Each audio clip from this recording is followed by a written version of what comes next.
Flash exclusif. Comment la Maison-Blanche et l'OTAN préparent le sabotage du Brexit. Vu sur le site voltairenet.org le plan de sabotage du Brexit par les USA et l'OTAN. En sortant de l'Union européenne, le Royaume-Uni met fin à sa relation spéciale avec les États-Unis. Or, Londres est également membre de l'accord des 5 yeux, issu de la Charte de l'Atlantique et cofondateur de l'OTAN. Les Britanniques partagent toutes les informations du réseau Stay Behind.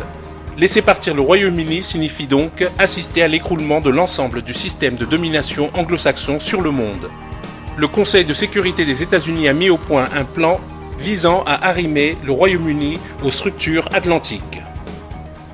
Il a été décidé de tout faire pour empêcher la nomination du leader conservateur du Brexit, Boris Johnson, à Downing Street et de favoriser une personnalité de consensus apte à réconcilier les Britanniques.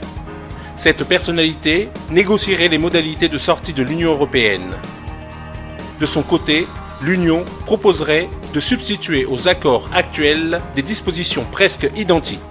À l'issue de ce processus, le Royaume-Uni aurait perdu son siège au Conseil européen, mais resterait de facto dans le marché commun. Le président Obama a désigné la chancelière allemande Angela Merkel pour mener les opérations au sein de l'Union européenne et George Osborne, actuel numéro 2 du gouvernement, pour organiser le consensus au Royaume-Uni. D'ores et déjà, le Premier ministre David Cameron a refusé de démissionner avant les élections présidentielles états-uniennes, tandis que le gouvernement régional écossais et la presse européenne mettent en avant le risque de sécession pour justifier l'appel à une personnalité de consensus. Un conseil européen a été convoqué par le président de l'Union, Donald Tusk, le 29 juin, en présence du secrétaire général de l'OTAN, Jens Stoltenberg.